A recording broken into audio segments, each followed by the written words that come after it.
प्रिय व्यूवर्स, आज का सेशन शुरू करने से पहले एक जरूरी सूचना। आप सबकी भारी मांग पर हमने पीटी 2021 रिवीजन में अर्थव्यवस्था खंड को भी शामिल कर लिया है।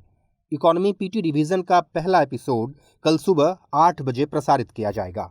इसके साथ ही हमारे दृष्टि आईएएस के इंग्लिश यूट्यूब चैनल पर कल रात 8:30 बजे आर्ट एंड कल्चर का एपिसोड 1 प्रसारित होगा। इसे जरूर देखें। नमस्कार, दृष्टि आईएएस के टुडे जीके प्रोग्राम में आपका स्वागत है। सबसे पहले पिछले सेशन का रिकैप देख लेते हैं। पहला प्रश्न था, सी ककम्बर के संबंध में निम्नलिखित कथनों पर विचार कीजिए। कथन 1, यह अकशेरुकीय जीव हैं जिनकी लंबाई 6 फीट तक हो सकती है। कथन 2, इनकी चीन और दक्षिण पूर्व एशिया के कुछ भागों में भोजन और पारंपरिक औषधि के रूप में काफी मांग है। कथन 3, वन्यजीव संरक्षण अधिनियम 1972 की अनुसूची 1 के अनुसार इन्हें बाघों और शेरों के समान संरक्षण प्राप्त है। इसका सही जवाब था ऑप्शन डी 1, 2 और 3।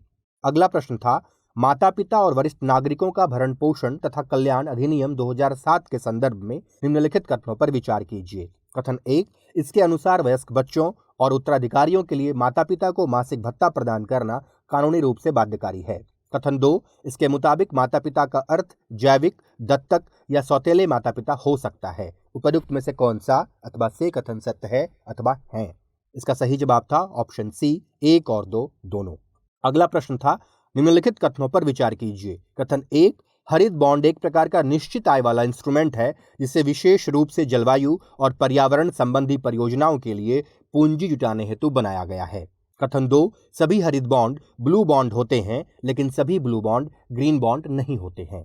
उपयुक्त में से कौन सा अथवा से कथन सत्य है अथवा है? इसका सही जवाब था ऑप्शन ए केवल 1। अगला प्रश्न था, G33 समूह के संबंध में निम्नलिखित कथनों पर विचार कीजिए। कथन 1, यह विकासशील देशों के कृषि व्यापार संबंधी हितों की रक्षा के लिए WTO के कानकून मंत्री स्तरीय सम्मेलन में गठित एक फोरम है। कथन 2, G33 47 विकासशील और अल्प विकसित देशों का एक समूह है और भारत इसका सदस्य है। उपयुक्त में से कौन सा अथवा से कथन सत्य है अथवा है? इसका सही जवाब था ऑप्शन सी 1 और 2 दोनों। अगला प्रश्न था, हाल ही में समाचारों में रहा स्ट्रोफोडस जैसलमेरनेसिस निम्नलिखित में से किससे संबंधित है? और इसका सही जवाब था ऑप्शन बी, जुरासिक काल से संबंधित शार्क की एक प्रजाति।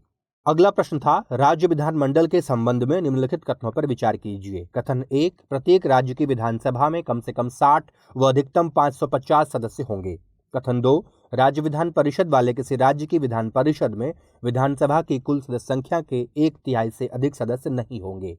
उपयुक्त में से कौन सा अथवा से कथन सत्य है अथवा है? इसका सही जवाब था ऑप्शन बी केवल 2। अगला प्रश्न था, खबरों में रहा UNAMA निम्नलिखित में से किससे संबंधित है? इसका सही जवाब था ऑप्शन सी, UNSC का एक मिशन। अगला प्रश्न था, प्रधानमंत्री जन आरोग्य योजना के संदर्भ में निम्नलिखित कथनों पर विचार कीजिए। कथन 1, राष्ट्रीय स्वास्थ्य योजना 2015 की अनुशंसा पर इसे शुरू किया गया था। कथन 2, इसका उद्देश्य केवल प्राथमिक और माध्यमिक स्तरों पर स्वास्थ्य देखभाल प्रणाली को समग्र रूप से संबोधित करना है। उपयुक्त कथनों में से कौन सा अथवा से सही नहीं है अथवा है? इसका सही जवाब था ऑप्शन सी 1 और 2 दोनों। अगला प्रश्न था, भारतीय मौसम विज्ञान विभाग के संदर्भ में निम्नलिखित कथनों पर विचार कीजिए। कथन 1, इस विभाग की प्रशासनिक जिम्मेदारी भारत सरकार के पृथ्वी विज्ञान मंत्रालय के तहत है। कथन 2, इसका मुख्यालय नई दिल्ली में स्थित है। और कथन 3, यह स्वतंत्रता पूर्व निर्मित अंग है। उपयुक्त कथनों में से कौन सा अथवा से सही है अथवा है? इसका सही जवाब था ऑप्शन डी, उपयुक्त सभी। और अंतिम प्रश्न था, ई श्रम पोर्टल के संदर्भ में निम्नलिखित कथनों पर विचार कीजिए। कथन 1, श्रमिकों को पंजीकरण के बाद एक 12 अंकों की विशिष्ट संख्या वाला ई श्रम कार्ड जारी किया जाएगा। कथन 2, ई श्रम पोर्टल का गठन सुप्रीम कोर्ट द्वारा सरकार को असंगठित श्रमिकों के पंजीकरण की प्रक्रिया को पूरा करने के निर्देश देने के बाद हुआ। और कथन 3, आर्थिक सर्वेक्षण 2019-20 के अनुसार असंगठित क्षेत्र में श्रमिकों की संख्या लगभग 38 करोड़ है। उपयुक्त कथनों में से कौन सा अथवा से सही है अथवा है? इसका सही जवाब था ऑप्शन डी, उपयुक्त सभी। हमारे वीडियो अंग्रेजी में देखने के लिए फॉलो करें हमारा ही दूसरा यूट्यूब चैनल दृष्टि आईएएस इंग्लिश।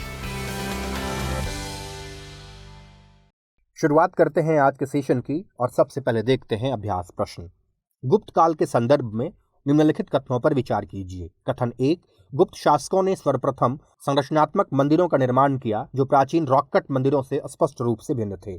कथन 2, इस युग में मुख्य तौर पर शंख लिपि और ब्राह्मी लिपि दोनों शैलीबद्ध लिपियां नाम और हस्ताक्षर के लिए प्रयोग होती थी। उपरोक्त कथनों में से कौन सा अथवा से सही है अथवा है?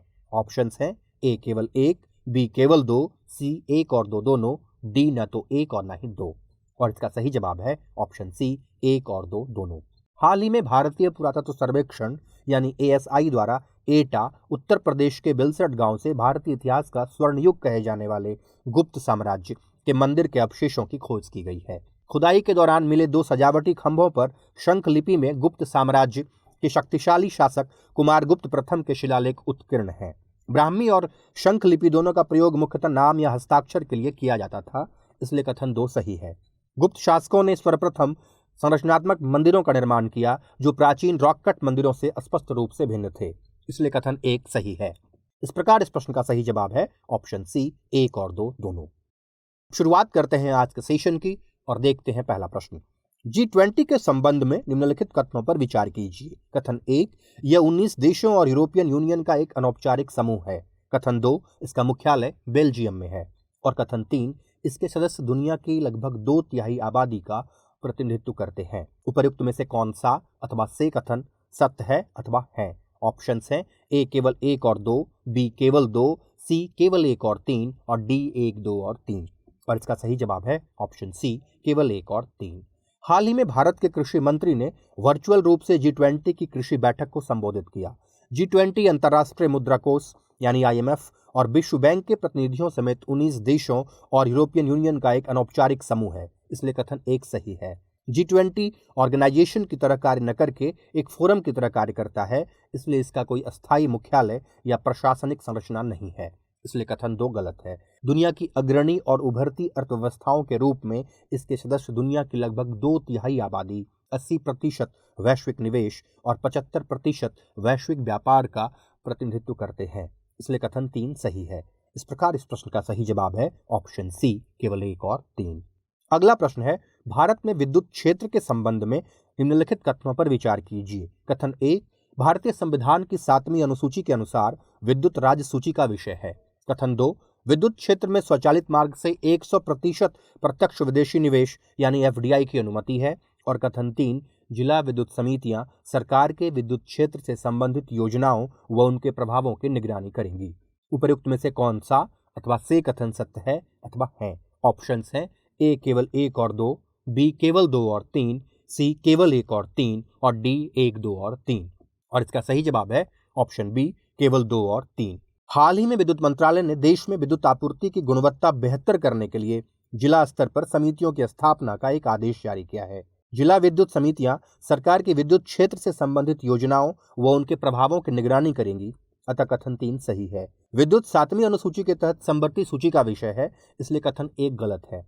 विद्युत क्षेत्र में स्वचालित मार्ग से 100% प्रत्यक्ष विदेशी निवेश की अनुमति है, इसलिए कथन 2 सही है। इस प्रकार इस प्रश्न का सही जवाब है ऑप्शन बी केवल 2 और 3।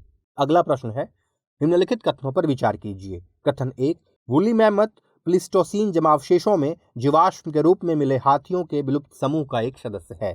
कथन 2, वूली मैमथ का विलुप्ति से बचाव जलवायु परिवर्तन के प्रभावों में कमी कर सकता है।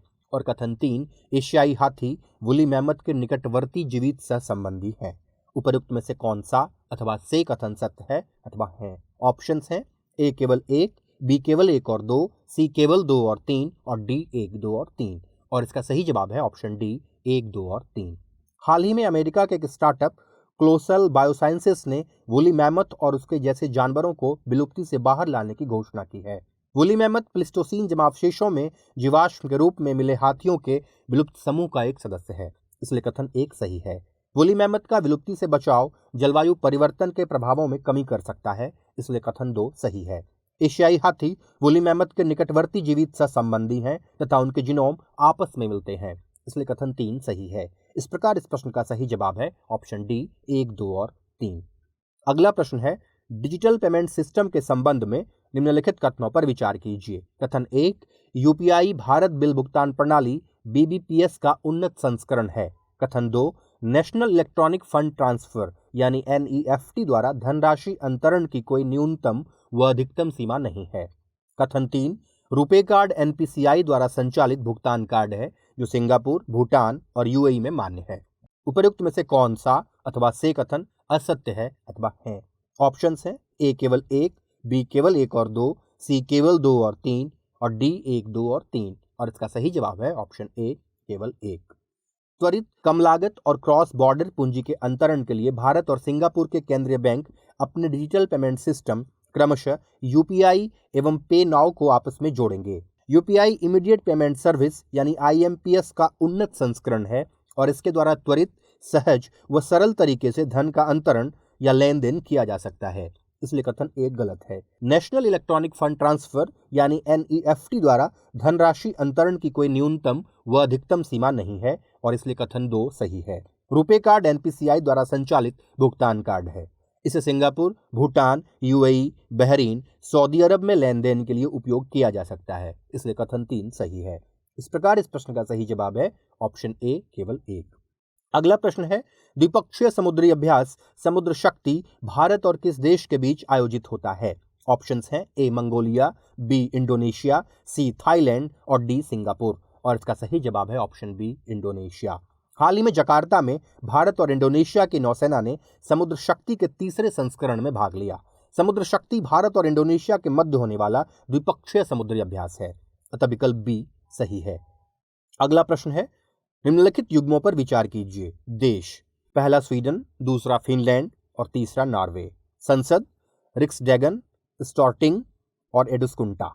उपयुक्त युग्म अथवा युग्मों में से कौन सा अथवा से सही सुमेलित है अथवा है? ऑप्शंस हैं ए केवल एक और दो, बी केवल एक, सी केवल एक और तीन और डी केवल दो। और इसका सही जवाब है ऑप्शन बी केवल एक। कल संयुक्त राष्ट्र महासभा की बैठक से अलग भारत के विदेश मामलों के मंत्री डॉक्टर एस जयशंकर ने अपने नॉर्वे के समकक्ष इने एरिक्सन सोराइड से मुलाकात की। 1814 में स्थापित स्टॉर्टिंग को नॉर्वे की संसद कहा जाता है, इसलिए युग्म तीन गलत है। फिनलैंड की संसद को एडुस्कुंटा कहा जाता है, इसलिए युग्म दो गलत है। स्वीडन की संसद के लिए रिक्सडैगन शब्द का उपयोग किया जाता है, इसलिए युग्म एक सही सुमेलित है। इस प्रकार इस प्रश्न का सही जवाब है ऑप्शन बी केवल एक। अगला प्रश्न है, केंद्रीय रिजर्व पुलिस बल यानी सीआरपीएफ के संबंध में निम्नलिखित कथनों पर विचार कीजिए। कथन एक, 1939 में इसका गठन क्राउन पुलिस के नाम से किया गया। कथन दो, यह रक्षा मंत्रालय के अधीन काम करता है। उपयुक्त में से कौन सा अथवा से कथन सत्य है अथवा है? ऑप्शंस हैं ए केवल एक, बी केवल दो, सी एक और दो दोनों और डी न तो एक और न ही दो। और इसका सही जवाब है ऑप्शन ए केवल एक। हाल ही में छत्तीसगढ़ में सीआरपीएफ पर कुछ समीक्षा रिपोर्ट्स न्यूज में आई, जिसमें बताया गया है कि पिछले 2 सालों में वरिष्ठ अधिकारियों की भागीदारी में गिरावट के चलते विभिन्न संचालन गतिविधियों की गुणवत्ता में गिरावट आई है। सीआरपीएफ आंतरिक सुरक्षा के लिए एक प्रमुख केंद्रीय सशस्त्र पुलिस बल जो गृह मंत्रालय के अधीन कार्य करता है, इसलिए कथन दो गलत है। 1939 में इसका गठन क्राउन पुलिस के नाम से किया गया। यह सबसे पुराने केंद्रीय अर्धसैनिक बलों में से एक है, इसलिए कथन एक सही है। स्वतंत्रता के बाद 28 दिसंबर 1949 को संसद के एक अधिनियम द्वारा इसका नाम बदलकर केंद्रीय रिजर्व पुलिस बल कर दिया गया। इस प्रकार इस प्रश्न का सही जवाब है ऑप्शन ए केवल एक। अगला प्रश्न है, भारत के नए बैड बैंक की संरचना के संदर्भ में निम्नलिखित कथनों पर विचार कीजिए। कथन एक, बैड लोन खरीदते समय यह सहमत मूल्य का 50% नकद में और शेष 50% सिक्योरिटी रिसिप्ट्स के रूप में भुगतान करेगा। कथन दो, national asset reconstruction company limited यानी NARCL को सोसाइटी पंजीकरण अधिनियम 1860 के तहत शामिल किया गया है। उपयुक्त कथनों में से कौन सा अथवा से सही नहीं है अथवा है? ऑप्शंस हैं ए केवल एक, बी केवल दो, सी एक और दो दोनों और डी ना तो एक और ना ही दो। और इसका सही जवाब है ऑप्शन सी एक और दो दोनों। हाल ही में केंद्रीय मंत्रिमंडल ने तनावग्रस्त ऋण संपत्ति प्राप्त करने के लिए national asset reconstruction company limited यानी NARCL द्वारा जारी सिक्योरिटी रिसिप्ट्स को वापस करने के लिए 30,600 करोड़ की गारंटी को मंजूरी दी। NARCL को कंपनी अधिनियम के तहत शामिल किया गया है और एक परिसंपत्ति पुनर्निर्माण कंपनी के रूप में लाइसेंस के लिए इसने रिजर्व बैंक ऑफ इंडिया को आवेदन दिया है, अतः कथन दो गलत है। NARCL पहले बैंकों से बैड लोन खरीदेगा। यह सहमत मूल्य का 15% नकद में भुगतान करेगा और शेष 85% का भुगतान सिक्योरिटी रिसिप्ट्स के रूप में होगा, अतः कथन एक गलत है। इस प्रकार इस प्रश्न का सही जवाब है ऑप्शन सी एक और दो दोनों। अगला प्रश्न है, हिल्सा मछली के संदर्भ में निम्नलिखित कथनों पर विचार कीजिए। कथन 1, यह अपना अधिकांश जीवन समुद्र में बिताती है, लेकिन बरसात के मौसम में ज्वार नदमुख यानी एस्चुरी की ओर आ जाती है। कथन 2, यह असम का राजकीय प्रतीक है। कथन 3, इसका आयुसियन स्टेटस वल्नरेबल है। उपरोक्त कथनों में से कौन सा अथवा से सही है अथवा है? ऑप्शंस हैं ए केवल 1 और 2, बी केवल 1, सी केवल 2 और 3 और डी उपयुक्त सभी। और इसका सही जवाब है ऑप्शन बी केवल 1। बांग्लादेश सरकार ने दुर्गा पूजा के अवसर पर 52 व्यापारिक संगठनों को भारत में हिल्सा मछली निर्यात करने की अनुमति दे दी है।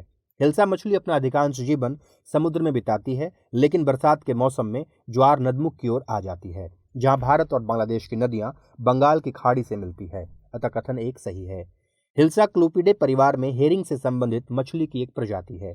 यह बांग्लादेश की राष्ट्रीय मछली है और पश्चिम बंगाल व त्रिपुरा की राजकीय प्रतीक है। अतः कथन 2 गलत है। इसका आयुसियन स्टेटस लिस्ट कंसर्न्ड है। अतः कथन 3 गलत है। इस प्रकार इस प्रश्न का सही जवाब है ऑप्शन बी केवल 1। अंतिम प्रश्न है, शंघाई सहयोग संगठन यानी एससीओ के संदर्भ में निम्नलिखित कथनों पर विचार कीजिए। कथन 1, एक्सरसाइज पीसफुल मिशन इसका एक भाग है। कथन 2, कजाकिस्तान, चीन, उज्बेकिस्तान, किर्गिस्तान और रूस एससीओ के मूल सदस्य हैं, जिन्हें शंघाई 5 के रूप में जाना जाता है। उपरोक्त कथनों में से कौन सा अथवा से सही है अथवा है? ऑप्शंस हैं ए केवल 1, बी केवल 2, सी 1 और 2 दोनों और डी न तो 1 और न ही 2। और इसका सही जवाब है ऑप्शन ए केवल 1। रूस में जैपेड अभ्यास में भागीदारी के तुरंत बाद भारत की आर्मी और एयरफोर्स की एक टुकड़ी रूस के ऑरेनबर्ग में एससीओ के एक्सरसाइज पीसफुल मिशन 2021 में भाग ले रही है। एससीओ एक अस्थायी अंतरसरकारी अंतर्राष्ट्रीय संगठन है। यह एक यूरेशियन राजनीतिक, आर्थिक और सैन्य संगठन है, जिसका लक्ष्य इस क्षेत्र में शांति, सुरक्षा और स्थिरता बनाए रखना है। एक्सरसाइज पीसफुल मिशन एक बहुपक्षीय और आतंकवाद रोधी अभ्यास है, जो एससीओ सदस्य राष्ट्रों के बीच सैन्य कूटनीति के रूप में द्विवार्षिक रूप से आयोजित किया जाता है। अतः कथन 1 सही है।